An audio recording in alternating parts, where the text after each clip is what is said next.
Türkiye'nin doğusunda Mezopotamya Ovası'na tepeden bakan sarı kalker taşından yapılmış masalsı bir şehir olan Mardin, M.Ö. 4000'lere dayanan geçmişiyle Süryanilerden Artuklulara, Osmanlı'dan günümüze onlarca medeniyetin izini taşıyan devasa bir açık hava müzesi olup mimarisinin en büyük sırrı hiçbir evin gölgesinin bir diğerinin üzerine düşmemesi olmasıyla gündüzü ayrı gecesi gerdanlık dedikleri ışıklarıyla ayrı büyüleyen Mardin'de bendesiniz.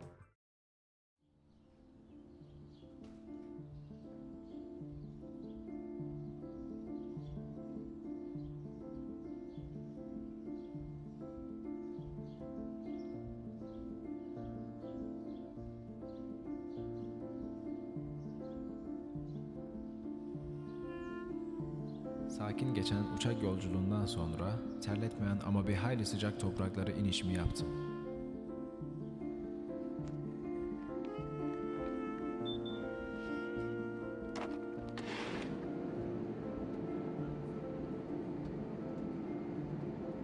Uçaktan indiğim an anladım. Burası haritada gördüğüm yerlerden çok farklı. Anlaşılan taş ve dağları daha çok göreceğim.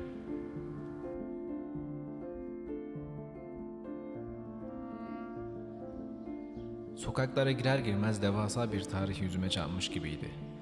Ben de zaman kaybetmeden ilk sokağa girdim.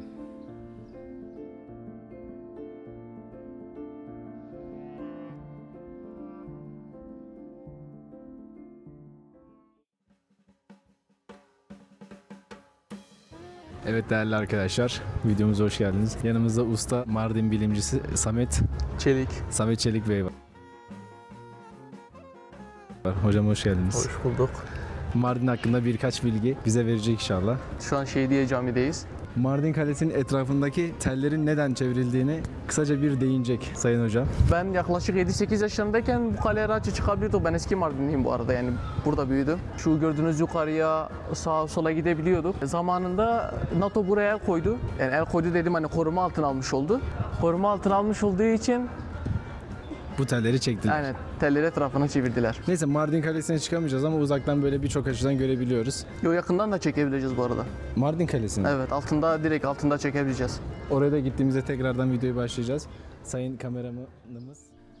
Kafamı ne zaman yukarı kaldırsam o kaleyle göz göze geliyordum. Şehrin üzerindeki o devasa kütle sanki beni çağırıyordu.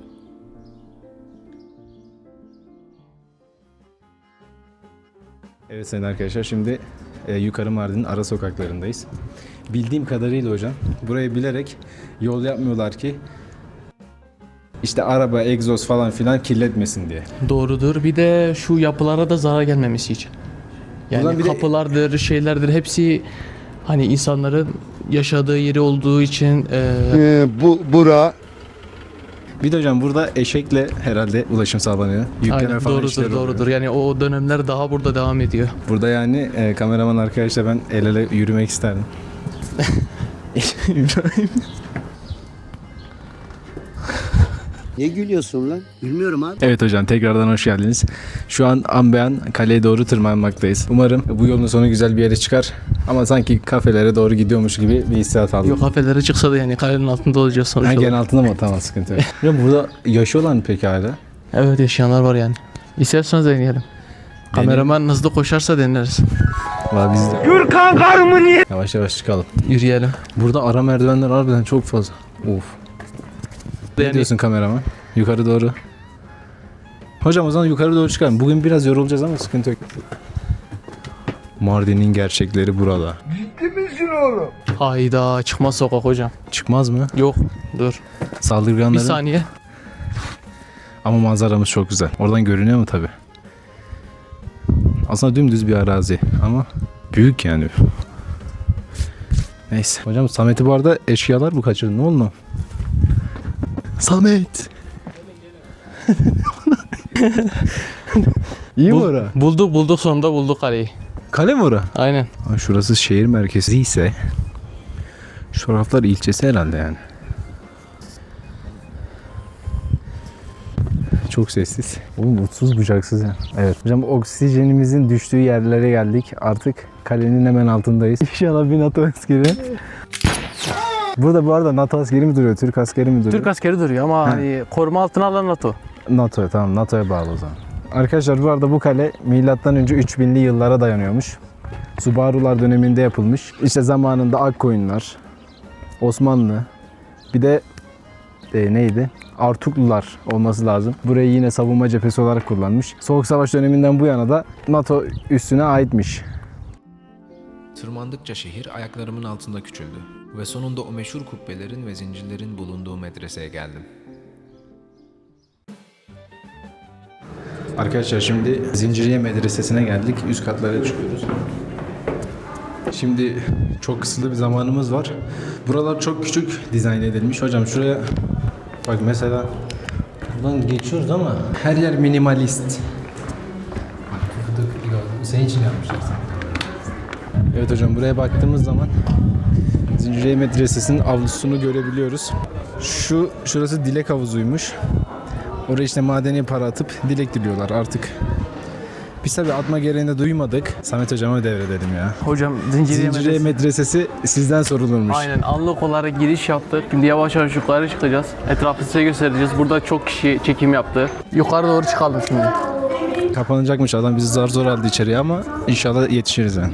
Evet, buralar eskiden herhalde mantıken medrese ama bir televizyon falan koymuşlar. Abla o tarafa nasıl çıkıyor? PlayStation falan mı oynuyorlarsa artık Tamam. bilmiyorum. Neyse biz geçelim ikinci terasımıza. Şuradan çıkıyoruz. Teras değil mi? Evet arkadaşlar, şu an en üst kata gelmiş bulunmaktayız. Bu Tarafa bak. zincirlerin bir anlamı vardı. Zaten buradan geliyor.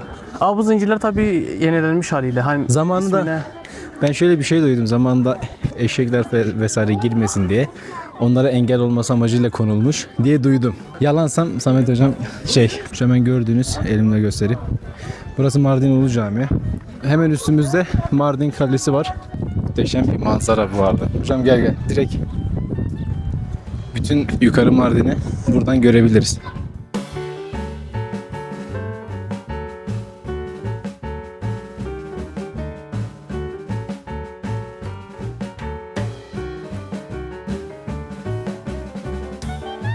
Evet, Zinciriye Medresemiz şimdilik bu kadar. Reklamlardan sonra... Hocam bu arada bir detayı da es geçmiş bulunduk. Zinciriye Medresesi'nin önündeki avluda bulunan bir akarsu tarzı bir şey var. Küçükten başlayıp büyüğe doğru giden bir yer. Onun da temsil ettiği bazı şeyler varmış. Misal ilk çıktığı yer bebeğin ana rahmine düşüşü ve doğuşu olarak betimleniyor. Sonraki hızlı akan yer gençlik dönemi. Sonra durulan yer işte olgunluk dönemi. Ardından o önünde gördüğünüz havuz ise artık ölüm yeri gibi lanse ediliyor. Bunu da es geçtik. Orada bir tane abi milletin parasını alarak fotoğraf çekmeye çalışıyordu. Çok detaylı çekemedim. Onu da kısa bir açıklamak istedim. Medresenin o sessiz ve ağır havasını geride bırakıp hayatın tam ortasına, çarşının karmaşasına dalıyorum. Akkoyunlu döneminden kalan 15. yüzyıl yapısı Mardin Kapalı Çarşısı, telkari ustalarının, bakırcıların ve yöresel baharat kokularının asırlardır iç içe yaşadığı şehrin en canlı ticaret merkezi olmuştur. Çarşıda gezinirken gürültülü sokakların tam ortasında şehrin simgesi olan o devasa minare çıktı karşıma.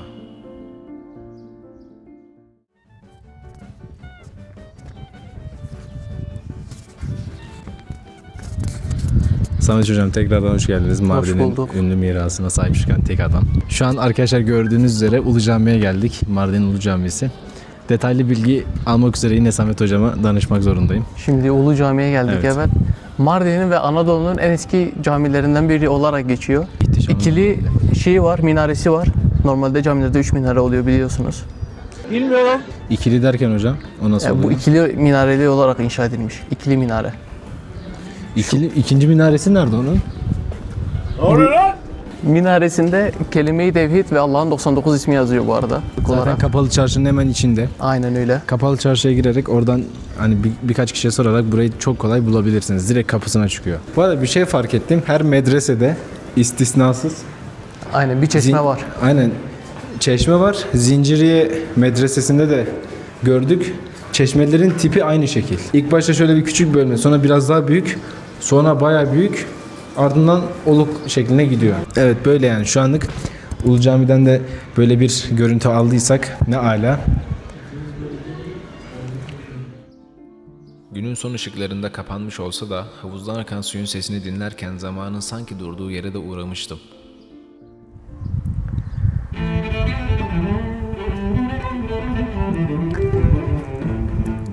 Arkadaşlar tekrar hoş geldiniz Samet Hocam.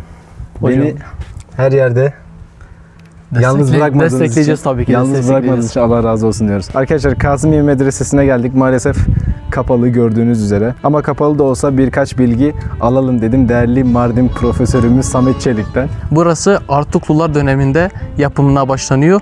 15. yüzyılda Akkoyunlular hükümdarı Kasım Bey tarafından yapımı tamamlanıyor. Şimdi buranın hikayesi şöyle. Akkoyunlular hükümdarı Kasım Bey hunharca, kalleşçe katlediliyor.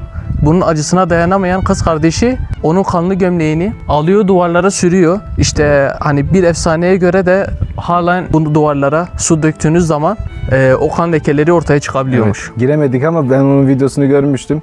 Bildiğim kadarıyla bir de 13. yüzyılda başlanıyor. Ama Timur'un saldırısıyla artık kuşatmasıyla duruyor. Yapımı oluyor, Bir duruluyor. sekteliyor evet. İçeride aynı çeşmeler de var. O hani doğum, ölüm, Aynen onun gibi değil mi? aynen hepsi var orada. Maalesef dediğimiz gibi kapalı ama dışarıdan bile bakmak gerçekten o duyguyu veriyor bize. İnsanı cezbediyor, evet. Aynen. Biraz da uzakta kalıyor. Bu yukarı Mardin'in bayağı eteğinde kalıyor gibi diyebiliriz. Böyle bir 5-10 dakika arabayla gelmek isteyenler olursa haberi olsun. Bir de erken saatlerde gelirseniz bizim gibi kapıda kalmazsınız. Ama o da olsun sakin bir ortam yakaladık. O zaman çok teşekkür ederiz. Rica ederim. Bir sonraki konumda inşallah size beraber bir doyalım artık. Mardin yemeklerine Bir geçiş yapalım o geçiş zaman. yapalım hocam. Sayın arkadaşlar, Usta Mardin profesörümüz Samet Bey'den ayrıldıktan sonra Mardin gurmemiz Samet Çelik Bey'in yanına geldik. Yani tam aradığınız adam benim. Bugün başlangıç olarak Mardin içli köftesi böyle görünüyormuş. Kutik. Mardin işte. Kutik deniyor. Kutik deniyor. Evet. Ben bu arada ilk defa yiyeceğim. Zevk almak istiyorsan o zaman ikiye böl, istersen parça parçayı. Ben tek alacağım. Ya ben de tek atacağım. O bombayı ağzımda hissetmek istiyorum. Olur o zaman. Hocam hadi o zaman. Bismillah.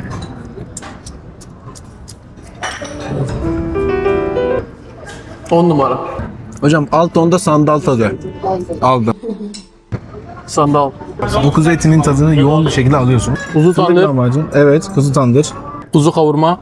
Kuzu kavurmamız. Burada bir incik vardı şu aşağıda. Şu Diyarbakır usulü güveç. Şu da Mardin usulü iç pilav.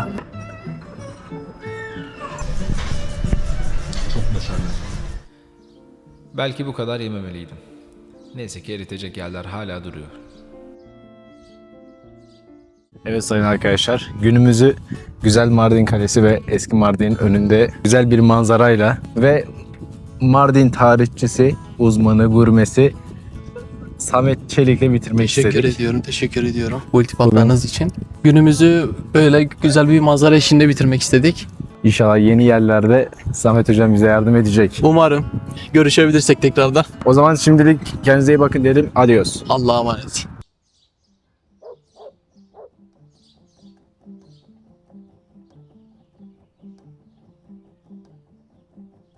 Şehir merkezini arkamızda bıraktık. Yerin metrelerce altına o karanlık zindanları inince insanın tüyleri harbiden ürperiyormuş.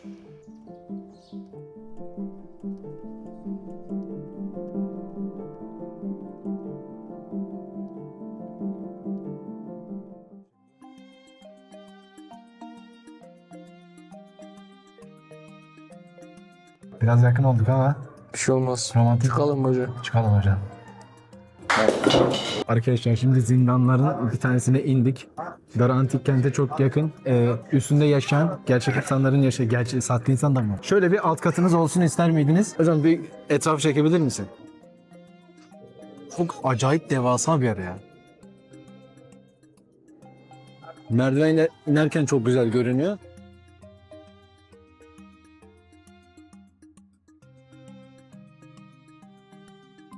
Hocam var mı peki bu zindanla alakalı bildiğiniz bir şey? Hocam ben zindanla alakalı değil de genel olarak anlatsam zindanı da araya katarak güzel olur bence. Hem de arada da konuşmuş Araya oluruz da tekrardan. geçeceğiz. Aynen. Aynen. Burası şu an zindanlar iki bölgeye ayrılmış. Normalde 4 kilometrelik bir alanda zamanla hani milattan sonra olduğu için milattan sonra 150-300 yıllar arasında yapılmış. Doğu Roma İmparatoru 1. Anastasius tarafından yapılmış burası. Anastasius. Aynen. Çok severiz. Tamam. 4 kilometrelik bir alan. Zamanla işte yerleşik alana geçildiği için bölünmüş. Bu yüzden zindanlarla tarafı ayrı kalmış. Ve ilk başta karargah olarak inşa edilmiş. Burası. Aynen. Cephanelik tarzı bir şey. Aynı cephane. Zaten zamanla el değiştirmiş işte Abbasiler, Emeviler, doğru şeyler, Osmanlı. Dara kentine de yürüme mesafesi 5 dakika falan. Aynen öyle. Yani yakınlar. Ve sanki sıcağın ortasında A101'e girmişsiniz gibi bir ferahlık. Aynen öyle. Ben de o var şu an. Acayip ferah. Burada yatıp uyunulur. İleride bir tane zindan var. Onu gösteren demirleri yok ama. Geçelim mi oraya? Şuradan geçelim. Oradan bir fotoğraf çekiliyor. Şuradan bir geçelim hocam. Kameraman bey dikkat edin. Tek zindan o mudur peki? Şu an burada gözüken tek o, yukarıya bakmadık. Tam incelemedik orayı. Belki de orası zindan harici bir şey için de kullanılıyor olabilir hocam. Biz yine Varmış kapatabilirsin. Hocam burası zindanların içinde ek bir zindan gibi bir şey. Burada bir taş var. Şurayı anlamadım ben. Burada acaba ne? orada hani Işık tutabilir miyiz hocam? bir süreden sonra adam sıkılmış. Tamam mı? Bu taş oradaydı aslında. Oradan buraya indirmiş. Aa düşmüş dola evet. Şunu unutmayın arkadaşlar. Çok düşünürseniz bir sonuca varırsınız. Burası bu arada duygulandım biraz. Hayır olamaz. Üzülerek söylüyorum. Yani Kusura bakma buraya da geldik. dedem de burada kaldı. Sen ne yap biliyor musun? Al kendini git artık. Yeter. Hocam o zaman buradan yavaştan geçelim. Merhabalar. Hocam böyle bir sıcak Mars'ın yüzeyinde yoktur. Allah'a şükür taş evlerin içi çok serin. Adamlar zamanında aklını kullanmış, buraya bir taş ev yapmış. Ama şu güneşi kısmak lazım. Bu ne sıcak be? Dönüşte burada olma. Hoş geldiniz hocam. Hoş bulduk hocam. Bayağıdır görüşmüyoruz. Evet. Yaklaşık 5 dakika oldu. Hocam şu an Dara Antik kentine geldik zindanlardan sonra. Etrafı görebilir. Her tarafta mağaralar, bu tarz konaklar var. Burası üst kata kadar çıkıyor. Adamlar bayağı işi ilerletmiş, emlakçılığa herhalde. Otur abi. Satacaksın. Burada çok fazla bölme var. 4+1 eve benziyor. İçeriden farklı odalara geçiş de var. Hocam atlayalım. Dur kardeşim geçme. Burası ama harbiden çok sağlam. Kraliyet köşkü tarzı bir şey olabilir. Pencerelere kadar her şeyi düşünmüşler. Tabii bak, pencerelerin üstüne bile çıkılabiliyor. Burası mezarlığa benziyor bu arada. Ama maalesef sayın ülkemin vatandaşları buraya da çöp atmayı ihmal etmemişler. Abi şu çöp işini inşallah Ama yurdum insanı diyebilir miyiz? Yurdum insanı. yurdum insan da düzeltmemiz lazım. Çöp artık çok saçma şeylere, yerlere ulaştı da. Yakışıklı mıyım bu arada? Çok yakışıklısın bu arada. Aynen. Hocam peki ikinci kata geçmeden Hemen buralarla geliyor. alakalı bir bilgiyi senden temin edebilir miyim? Hocam burası karargah olarak kullanılıyordu. Zaten hani bir ölüm ya da defin işlemi olduğunda alt tarafta mezarlar var. Birazdan göreceksiniz siz de. Mezarlar o tarafta oluyordu. Bura ismini nereden almış? Evet, Oraya Dara, geçer. Dara nedir? Bunu Dara 3. Pers İmparatoru Darius tarafından. Darius evet. mahallesi miymiş burası? Aynen burası onun karargahıymış. Milattan önce 330-350 olması lazım. Yanlış Milattan değilsem. önce. Milattan önce burası. Zaten zindanlardaydık. Oradan buraya geçtik. Hocam o zaman yavaştan mezarlığa doğru geçelim. Mezarlığa geçiyoruz. Evet sayın arkadaşlar şu an mezarlık bölümüne geldik. Şu aşağı taraflarda kemikleri görebilirsiniz. Dikkatli incelersek mezarlık. Kameradan görünüyor ama şu kısımlarda full insan kemiği var. Zaten dolu olduğu için önceden iniş vardı. Şimdi hani kemiklere zarar gelmesin diye. Orada bak Merdiven de var. mesela bak bir kafa var. Kırılmış. Kafa mı kırılmış? Mesela dışarıda tabut gibi taşlarla dizilmiş. Aynı onlar tabutlar zaten. Ama burası ben orayı şey daha olarak çok yorumladım. atılmış gibi. Orada tam olarak bir şeyim yok da bilgim yok da. Bu şimdi işte komutanlardır böyle rütbeli kişileri dışarıda. Ya Buradan aşağı iniş de var. inecektik ya. Ama kapalı şu an. Bak hemen altımızda. Bak altımızı çek. Oradan gidiyor dışarıya. Eskiden bu açılıyor. alana iniliyormuş sonradan kapanmış. Doğru mudur? Aynen yani zaten buradan da belli oluyor. Evet. Yani yazın bu sıcakta halen ziyaretçisi bol. Ama ziyaret edilmeyecek bir yerde değil. Kemikler bak burada görünüyordur. Tam bu taraflarda kemikler var. Görebiliyoruz. Şu tarafı da alsana hocam.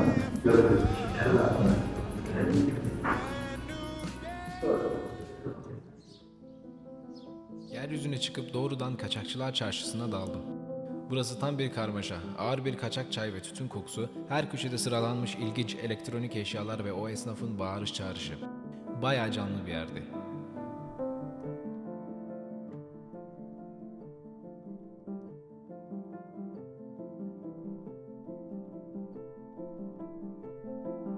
Sıcaktan ve tozdan bunalmışken aniden karşıma beyaz su çıktı. Sıcak coğrafyanın ortasında böyle buz gibi akan bir su bulmak ilaçtan başka bir şey değildi.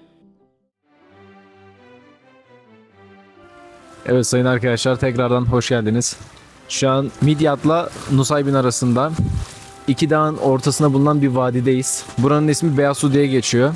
Vadi çok uzun, öncelikle onu söyleyeyim. Bir 5 kilometre civarı bir uzunluğa sahip ve dağın altından gelen artık kaynak su mudur? Kaynak su değil mi? Baya güzel, baya soğuk bir kaynak susunun etrafına kurulmuş bir restoranttayız şu an. Buraya genelde insanlar ayağını sokuyor. Biz de soktuk.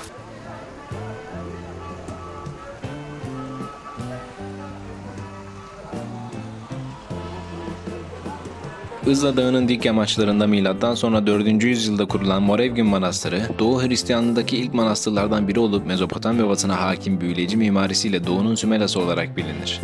Bunu da ekleyeyim dedim. Buraya gelip çay içebilirsiniz. Yemek ikramları zaten. Yemek ikram etmiyorlar da yemek yiyebilirsiniz yani ayrıca. Ayrıyeten Nusaybin, Mardin ve Midyat'ın su ihtiyacının büyük karşılığını bu beyaz su karşılıyormuş.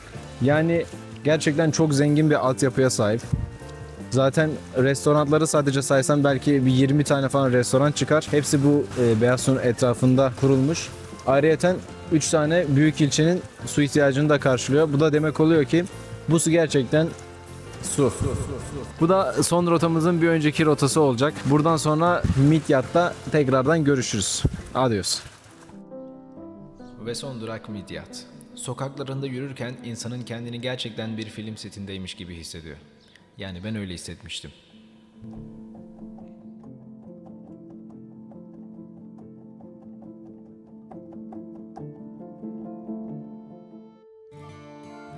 Evet sayın arkadaşlar, şimdi Midyat'ta Aynalı Konağa gelmiş bulunmaktayız. Aynalı Konağın hemen altında bir yeraltı mağarası. Aslında iki farklı yeraltı mağarası var. Biz bir tane böyle dar geçitli bir yerden indik. Yerin 3 katı altındayız. Bayağı bir yankı yapıyor büyük ihtimal sesimiz. Bir tarihi bir şeyini görmedik.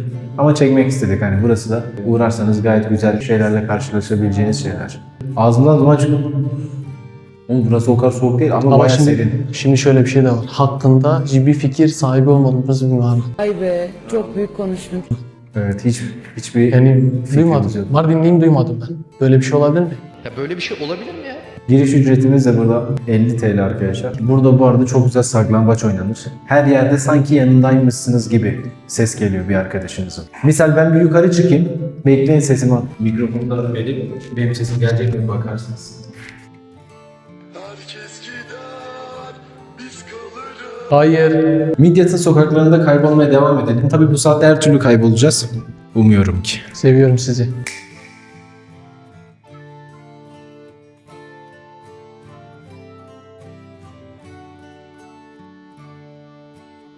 Evet sayın arkadaşlar, güzel videomuzun güzel bir kapanışı olsun diye Zebonya kafeye geldik. Onun terasına çıktık. Bir tane arkadaşımız Zambiya dedi. Zambiya. Zenobia'ymış bu arada. Siz Zambiya derseniz bulamazsınız ama. Hocam Midyat hakkında kısa bir bilgi. Midyat'ın hikayesi yok yani dizilerle ünlü oldu. Hercai, Uzakşehir.